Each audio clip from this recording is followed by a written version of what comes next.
I'm a graphic designer living in a quiet suburb of Chicago. For the last 6 months, my life has been a strange mix of domestic tranquility and full-blown chaos, thanks to my girlfriend Ashley. Our disagreement wasn't about anything big like where to live or what to eat. It was about something much more fundamental, the very nature of our relationship. Ashley and I have been together for about a year and a half. For the last 6 months, she's been living in my house. My name is on the mortgage, my name is on the bills, and my name is on the little plaque by the door that says the Andersons. I'm a pretty easygoing guy. I like my quiet life. I work from home as a graphic designer. I have a couple of good friends. My idea of a wild Friday night is trying a new brand of frozen pizza. Ashley is not like that. Her life is a performance and her audience is her 3 best friends, a cackling Greek chorus I privately refer to as the Harpies. Their names are Sarah, Bethany, and whatever the third one's name is. Let's call her Penelope. The issue at hand came up last weekend. I was making dinner and Ashley waltzed into the kitchen, phone pressed to her ear, already dressed to go out. She was in the middle of a loud, one-sided conversation with the Harpies. "Oh my God, yes, I am so in," she said into the phone. "A weekend away is exactly what I need." "No, he's not coming." "Don't be ridiculous." She hung up and looked at me, beaming. "Good news. The girls and I are going to the lake for the weekend, leaving tomorrow." This was the first I was hearing of it. "Oh, okay," I said, stirring the pasta sauce. "Sounds fun. Which lake are you all heading to?" It was a simple logistical question, a question a normal person in a normal relationship might ask. Ashley, however, looked at me as if I had just asked her to explain quantum physics in ancient Greek. She let out a short, sharp laugh and turned to her friend, Sarah, who had just walked in the door. "Can you believe him?" Ashley said, rolling her eyes. "He wants to know where I'm going." Sarah scoffed, looking me up and down like I was a piece of furniture she was considering throwing out. Ashley then turned back to me, put her hands on her hips, and delivered the line that would echo through the halls of history, or at least through my immediate future. "Stop acting like we're married. You don't get a say in where I go or who I'm with." The Harpies, who had all assembled in my kitchen by this point, burst into laughter. It was a symphony of derision. They genuinely thought this was the peak of comedy. A man in his own home being told he has no right to ask a simple question about his live-in girlfriend's plans. Hilarious. I just stood there holding a wooden spoon with pasta, sauce dripping onto the floor, and I didn't get mad. I didn't argue. A strange zen-like calm washed over me. The part of my brain that was trying to make this relationship work just packed its tiny bags, put on a tiny hat, and quietly left the building. I looked at her smug, smiling face, and I just smiled back. A big, friendly, completely empty smile. "You know what?" I said, my voice full of cheerful agreement. "You are 100% correct. My mistake." They all laughed again, thinking I was just backing down.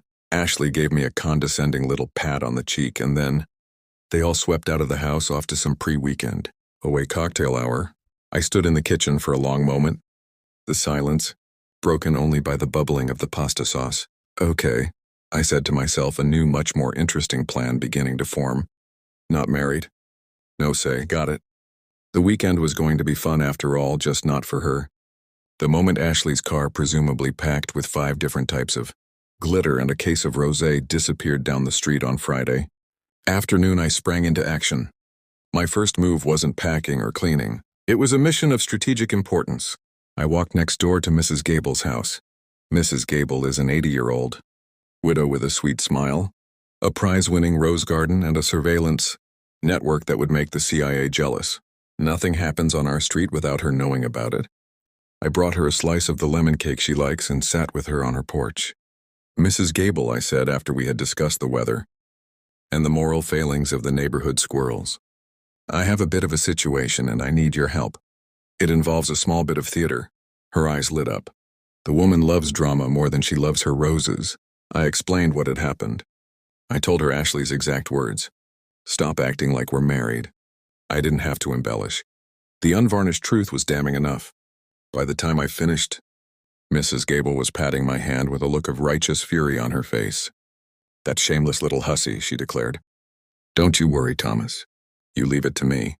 "What's my line?" I gave her a simple script. When Ashley returned and inevitably found herself locked out, she was to act confused and deliver a few key pieces of information.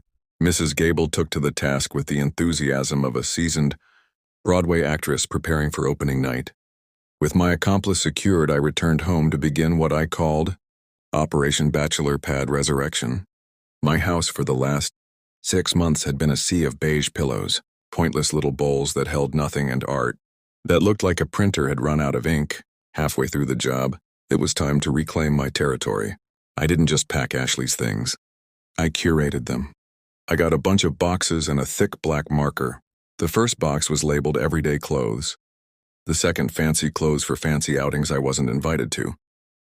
The third, and my personal favorite, Magic Sparkly. Dresses that shed glitter on everything. I own. Her 37 pairs of identical-looking high heels went into a box marked A Podiatrist's Nightmare.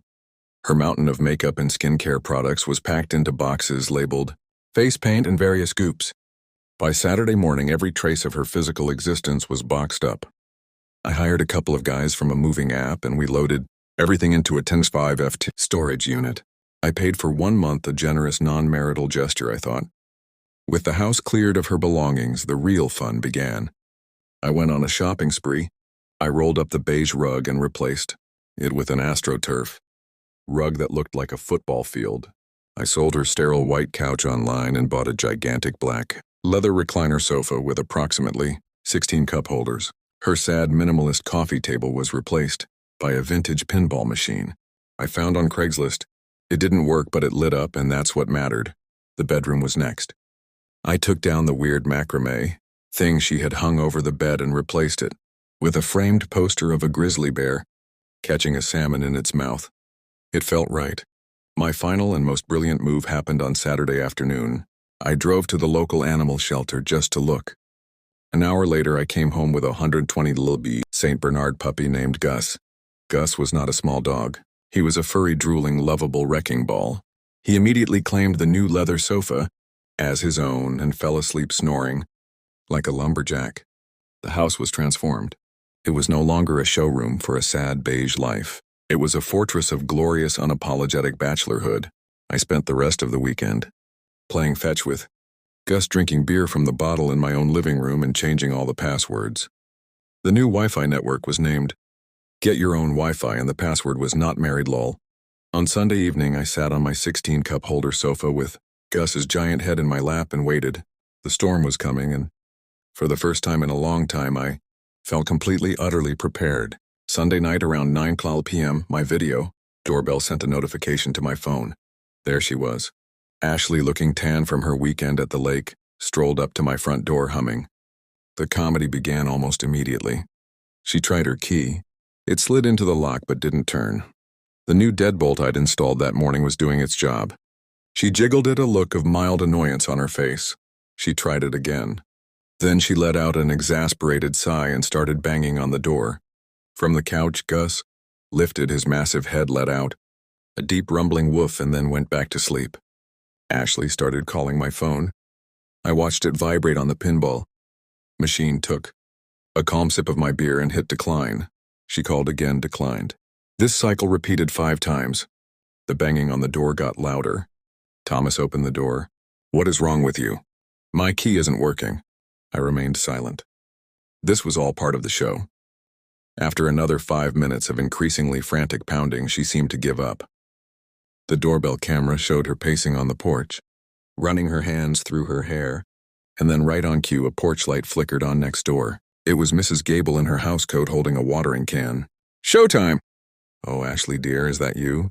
Mrs. Gable called out, her voice a perfect blend of surprise and neighborly concern. "Mrs. Gable, thank God," Ashley said, rushing over to the edge of my porch. "I can't get in. My key isn't working." "Is Thomas home? I can see the lights on." "Oh, Thomas is home," Mrs. Gable said, nodding sagely. "He's had the most wonderful weekend." "A real transformation." "Transformation? What are you talking about?" "Well, he told me the good news," Mrs. Gable said, leaning on her railing conspiratorially. "He said you two aren't married. He said he doesn't get a say in anything. You do, so he decided to celebrate his newfound freedom. He redecorated the whole house. It's a man's home now," he said, very rugged. Ashley just stared, her mouth hanging open. "And the best part," Mrs. Gable continued, barely containing her glee. "He got a dog. A great big beautiful boy named Gus. He said he wanted a companion who was loyal and didn't talk back. Isn't that sweet? The look on Ashley's face was a masterpiece of disbelief and horror. She slowly turned and peered through my living room window. From my vantage point on the couch, I saw her face pressed against the glass. Her eyes widened as she took in the scene. The football field rug, the pinball machine, and the giant, snoring St. Bernard, occupying her spot on the new sofa. She let out a sound that was somewhere between a scream and a sob. She whipped out her phone and started texting me. My phone lit up with a novel's worth of angry all-caps messages. That's when I decided to respond. I sent her a single simple text message. You said to stop acting like we're married. You said I don't get a say, I agree. This is my house and you don't get a say in how I live in it. Since we're not married, I've returned your non-marital property to a secure location. The address is 123. Storage Way Unit 42. The code is 1234. You have 1 month. Have a great life. I then blocked her number. The doorbell camera showed her reading the text. She looked at her phone. She looked at the window. She looked back at her phone. Then she let out a scream of pure, unadulterated rage and threw her phone onto my lawn. It was a truly spectacular meltdown. She ranted and raved for another 10 minutes before Sarah the harpy arrived to pick her up. The next day, the expected social media campaign began. Vague posts about being betrayed, about men who can't handle a strong, independent woman. It was pathetic. But I had one more card to play. The social media drama was predictable but also incredibly boring. Ashley and the Harpies posted stories with sad music talking about the importance of knowing your worth and cutting out toxic energy. It was also generic, it was almost funny. They were trying to paint me as a villain, but they were using a paint-by-numbers kit. I let them go on for about 2 days. Then I decided to provide some much-needed context. I didn't engage with them directly. Instead, I made a post on my own private social media page visible only to our mutual friends. It was a photo album. The first picture was of my living room from a month ago. The sad beige couch, the pointless bowls, the general aura of a dentist's waiting room. The caption read, before. The second picture was my living room now. The glorious leather recliner sofa, the football field, rug, the glowing pinball machine, and Gus the St. Bernard, sprawled out and looking majestic. The caption read, after. The final picture was a selfie of me and Gus on the couch. We both looked incredibly happy. The caption was simple. Decided to redecorate based on my new relationship status. It was brought to my attention that I'm not married and don't get a say in things, so I'm embracing my freedom. The post was a nuclear bomb. The sheer unadulterated pettiness of it combined with the undeniable cuteness of Gus was a winning combination. My friends found it hilarious. The story with the proper context spread like wildfire. People who had initially offered sympathy to Ashley were now seeing the full picture. The narrative was no longer psycho boyfriend kicks girlfriend out. It was girlfriend tells boyfriend their relationship is a joke, is shocked when he believes her. Ashley's friends went silent. It's hard to maintain a victim narrative when the villain is posting adorable pictures with his giant dog. The aftermath for Ashley was rough. She crashed with Sarah, but that apparently lasted less than a week. I heard Sarah got tired of Ashley complaining and not contributing to rent. She ended up having to move back in with her parents in a town 3 hours away. She did try to come after me illegally. I received a letter from a lawyer demanding access to the house to retrieve her wrongfully held property and demanding financial compensation for being made homeless. My lawyer responded with a copy of my mortgage statement, a copy of the lease which only had my name on it, and a polite inquiry as to whether Ashley would be paying me back for the 6 months of rent, utilities, and food she had consumed while living in my home as a non-married person with no obligations. We never heard from her lawyer again. The funniest part of this whole ordeal came about a month ago. I was at the dog park with Gus. He was happily chasing a tennis ball, and I was talking to another dog owner. A woman approached me hesitantly. It was Penelope, the third harpy. She looked incredibly awkward. "Hey, Thomas," she said. "Look, I wanted to say I'm sorry about that night at your house. We were out of line." I just shrugged. Ashley said what she said. I just took her at her word. "Yeah, I know," she said, shaking her head. "She's a lot. She called me last week complaining that her parents are making her get a job. She said it was all your fault for ruining her life." She paused and then looked at Gus. who is now trying to fit 3 tennis balls in his mouth at once. Honestly, it looks like you're doing just fine. And she was right. I am doing just fine. The house is no longer a beige prison. It's my home. The pinball machine still doesn't work, but it makes a great conversation piece. And Gus is the best roommate I've ever had. He's loyal, he's funny, and he never complains about my cooking.